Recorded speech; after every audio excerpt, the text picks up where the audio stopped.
Welcome to IBTV. Serilingampally నియోజకవర్గంలోని 16వ division Rajiv గృహకల్పలో ఉన్న ప్రభుత్వ ఫంక్షన్ హాల్ ను బీఆర్ఎస్ రాష్ట్ర నేత మారుబోయిన రవి యాదవ్ ఆకస్మికంగా తనిఖీ చేశారు. గత 8 ఏళ్లుగా ఈ ఫంక్షన్ హాల్ అపరిశుభ్రతకు నిలయంగా మారిందని, సరైన పర్యవేక్షణ లేక శిథిలావస్థకు చేరిందని విమర్శించారు. బాత్రూంలు, లైట్లు, ఫ్యాన్లు, కళ్యాణ మండపం వంటి మౌలిక సదుపాయాలు లేకపోవడంతో ప్రజలు ఇబ్బందులు పడుతున్నారని చెప్పారు.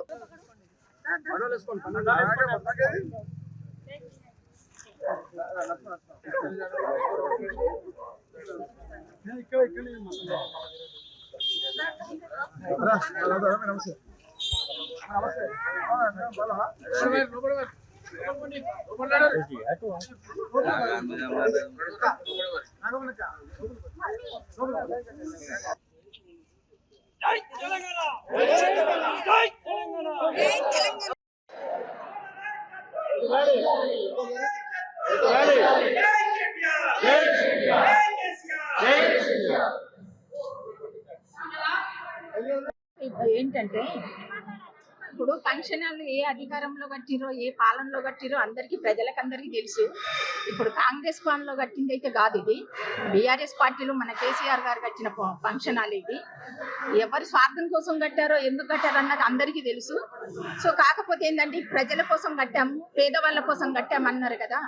ఆ పేదవాళ్ళకు అన్ని అనుకూలంగా ఉన్నాయా లేదన్నది ఒక్కసారి మీరు ఎంక్వైరీ చేసుకుంటే బాగుంటుంది. కాకపోతే ఇలా పవర్ లేదు. పవర్ లేకుండా వాడు పెళ్లి ఎట్లా చేసుకుంటాడో మరి మనకు కూడా అర్థం కాలేదు. వాడు ఫోటోలు తీసుకోవాలన్నా, వీడియోలు, కనీసం ఫ్యాన్ వేసుకోవాలంటే పవర్ లేదు. ఇక్కడ వాటర్ కన్వీనియంట్ లేదు.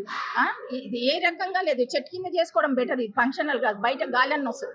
కానీ ఫంక్షన్ హాల్ ఆ కన్వీనియంట్ కూడా లేదు. కానీ నాయకులు ఒకటే వీరుతుంది, దానికోసం తీసుకోండి. కానీ మా డిమాండ్ ఏంటంటే పేదవాళ్ళకు ఒక 5,000కి ఇవ్వండి ఫంక్షన్ హాల్. ఇది 23,000 మాత్రం వేస్ట్ అని మా అభిప్రాయం తెలియజేస్తున్నా. కానీ ఎవరిని ఉద్దేశించి కాదు, ఇది జనం కోసం పోరాడుతున్నాం, జనం కోసమే పని చేస్తాం.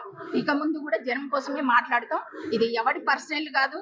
ఎవరికి అభివృద్ధి చేస్తే, ఇది చేస్తే ఎవరికో రవి యాదవ్కు అభివృద్ధి అవుతుందనో ఇంకో నాయకుడికి అభివృద్ధి కాదు. ఇది పేదవాళ్ళ కోసమే కొట్లాడుతున్నాం, పేదవాళ్ళ కోసమే మాట్లాడుతున్నాం.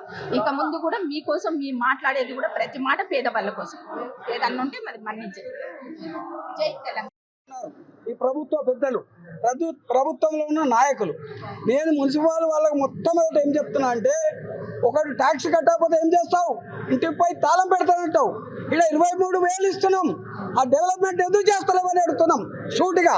ఇది గత ప్రభుత్వంలో ఉన్న, గతంలో ఉన్నట్టు కార్పొరేటర్ కానీ ఇప్పుడు ఉన్న ఎమ్మెల్యేలు కానీ మరి వాళ్ళు ఏం చేస్తున్నారని ఆయన ఆవేదన, మా అందరి ఆవేదన మేము ఇక్కడ తెలియజేస్తున్నాం. దీని మీద స్పందన రావాలి. ప్రజాక్షేమం కోసం పోరాటం చేస్తున్నాం తప్ప ఎవరి వ్యక్తిత్వం కోసం కాదు, ఎవరి వ్యక్తి పూజ కోసం కాదు. కాబట్టి దయచేసి ఈ ఒక్క సమస్య కాదు, ప్రతి సమస్యలో మున్సిపల్ కానీ, రెవెన్యూ వాళ్ళు కానీ, పోలీసు ఎవరైనా ఒక హైడ్రా పెట్టి ఎక్కడెక్కడో కూలగొడుతున్నావు కదా. మరి ఇక్కడ బాగలేదు ప్రజలకు. ఈ ప్రజల బాగులేనప్పుడు ఎందుకు బాగు చేస్తలేవని నేను అడుగుతున్నా, క్వశ్చన్ చేస్తున్నా.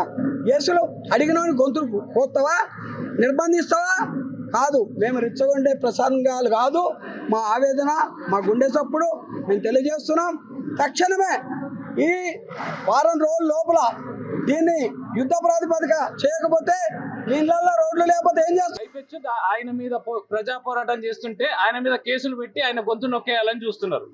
మీరు గొంతు నొక్కేయాలని చూస్తే ఏ రోజు కూడా మా ప్రజాగలం ఆగదు.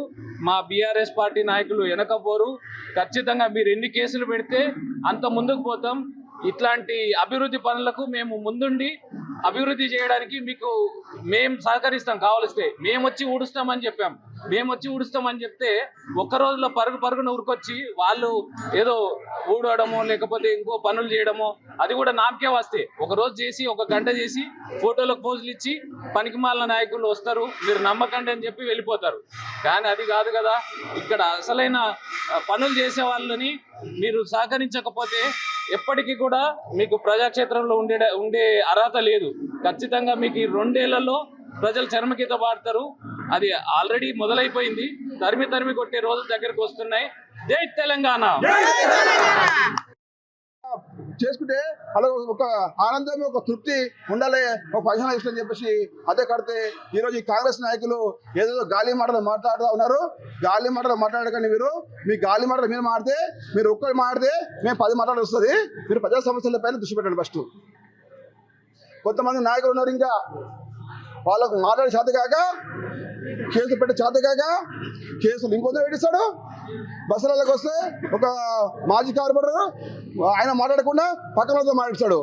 ఓట్లు వేసింది నీకురా బాబు, నేను గెలిపించిన 2020 నేను గెలిపించిన ధైర్యంగా చెప్తున్నా, మళ్ళీ కూడా చెప్తున్నా ఎమ్మెల్యే గారికి, మాజీ కార్పొరేటర్ గారికి, మాజీ కార్పొరేటర్ రాగం నాంజర్ చుడి అడుగుతున్నా, నీకు 2020 నేనే నీకు గెలిపించిన.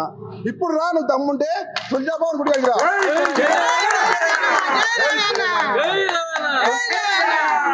తుల్జాభవన్ గుడి దగ్గర మేము గెలిపేయలేమంటే మా బీఆర్ఎస్ కుటుంబ సభ్యులు గెలిపేయలేము, మేము గెలిపేయలేమని చెప్పు. ఇప్పుడు రా తుల్జాభవన్ అమ్మవారి గుడి దగ్గర రా, నువ్వు ఒట్టు తిను. మాకు అడిగే హక్కు ఖచ్చితంగా ఉంది. ఎందుకంటే మేము మీ గురించి ఆ రోజు మా బీఆర్ఎస్ పార్టీలో మిమ్మల్ని ప్రతి ఒక్క ఇల్లు అక్క అన్నదమ్ములు అందరూ కాలు మొక్కి ఓట్లు అడిగి మిమ్మల్ని గెలిపిస్తాం. మా కేసీఆర్ ముఖం నువ్వు గెలిచిన ఈరోజు మీరు కారు గుర్తు పైన ఇంతకన్నా మీకు విశ్వాసం ఉందా? ఈరోజు డెవలప్మెంట్ పేరు పోయి ఈరోజు మీరు ఎక్కడ వచ్చారు? పార్టీ మారినప్పుడు మీరు ఏం చెప్పారు? డెవలప్మెంట్ పేరు కదా, ఇక్కడ డెవలప్మెంట్ ఎక్కడ ఉంది? డెవలప్మెంట్ ఏది? ఇప్పటికైనా బుద్ధి తెచ్చుకో గాంధీ. ఇది చిన్నపిల్లల వ్యవహారం కాదు, చిన్నపిల్లల చేష్టాలు చేయకు. మీకు ఎవరో చోటమ్మట మనం గెలిపిస్తే గెలిచినాడు, 10 అయిపోయింది, ఉష్పేట పడిపోయాడు. 10 అయిపోయింది, ఉష్పేట పడిపోయాడు. ఇంకా అతను మీరు మాట్లాడే అవసరం ఏముంది?